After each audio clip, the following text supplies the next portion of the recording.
en mode batterie, chaque fois que les panneaux solaires se retrouvent dans l'ombre de la Terre. Bergin pose la question qui me trottait dans la tête. On a un retour des sondes ? Je suis déjà en train de vérifier. Il y a 1 mois, un consortium international a envoyé des dispositifs d'exploration et d'analyse pour mesurer l'irradiation solaire en différents points de notre système, afin de détecter d'éventuelles anomalies. C'est la mission IVER, la plus grande entreprise scientifique jamais lancée par l'homme. Toutes les expériences menées dans ce cadre ne visent qu'un seul objectif : comprendre pourquoi la Terre se refroidit. Nous savons que l'irradiance solaire totale est en train de chuter, mais c'est parfaitement illogique. Au contraire, la Terre devrait être en train de se réchauffer. L'ISS sera la première à capter les données transmises par les sondes, des informations qui permettront peut-être de sauver l'humanité, ou simplement de savoir combien de temps il nous reste. Mais il n'y a toujours rien. Je devrais retourner dormir. Mais une fois que je suis debout... D'autant que je brûle de découvrir ce que les sondes ont à nous dire. C'est que j'ai une famille sur Terre. Je veux savoir ce qui va arriver au mien. De surcroît, une question nous taraude tous à bord de l'ISS, les 6 astronautes et cosmonautes que nous sommes. Quel va être notre sort ?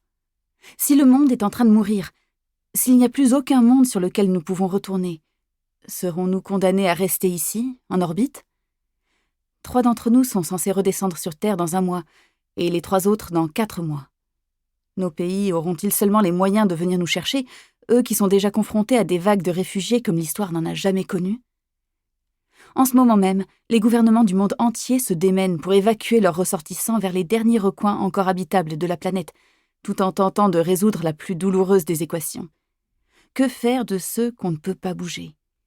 Dans ces conditions, combien la Terre est-elle prête à investir pour ramener 6 personnes naufragées dans l'espace ? Sans compter que redescendre n'a rien d'une promenade de santé. L'ISS n'est pas équipé de capsules de sauvetage à proprement parler. Tout ce que nous avons, ce sont les 2 vaisseaux Soyouz qui nous ont amenés ici, chacun d'une capacité de 3 passagers. Nous pourrions les utiliser pour évacuer la station, mais il faudrait que ce soit en coordination avec le sol, avec quelqu'un à l'arrivée pour nous récupérer. Et puis, une fois revenus sur Terre, on aura encore besoin d'un sacré soutien, ne serait-ce que pour récupérer sur le plan physique. Dans l'espace, à cause de la moindre gravité, la densité osseuse diminue, notamment celle des os porteurs. Le bassin, la colonne, les fémurs et les tibias. Les os se désintègrent littéralement, comme sous l'effet de l'ostéoporose. Le calcium qui part dans l'organisme provoque des calculs rénaux. Et une colique néphrétique est bien la dernière chose qu'on souhaite avoir quand on est dans l'espace. Lors des premiers séjours à bord de l'ISS, les astronautes pouvaient perdre jusqu'à 2% de leur densité osseuse chaque mois. Grâce à la pratique de l'exercice, on sait désormais contenir le phénomène, mais il n'en demeure pas moins que j'aurai besoin d'une rééducation à mon retour. Et ce n'est qu'en posant le pied sur la terre ferme, ou sur la glace, selon les circonstances, que je connaîtrai précisément l'état de ma forme. La situation est celle-ci. Aux yeux des habitants de la Terre, notre seule et unique valeur tient au résultat de la mission IVER. Si nous ne trouvons pas ce qui vaut à notre planète d'être subitement prise dans une gangue glacée, ainsi qu'une solution pour y remédier, alors nous ne quitterons jamais la Station spatiale internationale. Nous sommes coincés entre le marteau du froid glacé de l'espace et l'enclume d'une Terre en voie de congélation. Pour l'heure, l'ISS est notre demeure, et cela risque de durer un peu. Mais on y est bien. Je n'ai jamais connu de meilleur foyer. En me propulsant à l'aide de mes mains et mes pieds, je file en apesanteur au long des coursives des modules assemblés entre eux.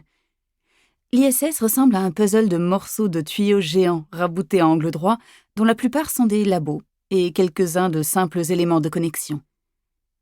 Premier élément de l'ISS construit par les États-Unis, le module de type nœud Unity, lancé en 1998, comporte 6 ports d'amarrage, des ouvertures qui ne sont pas sans rappeler les points d'accès à un réseau d'égouts.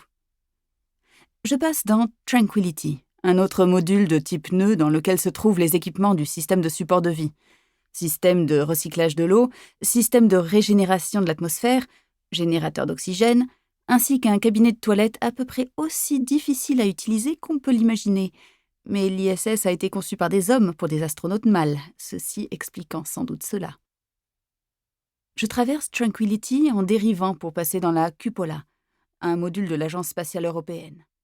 C'est une coupole d'observation équipée de 6 hublots.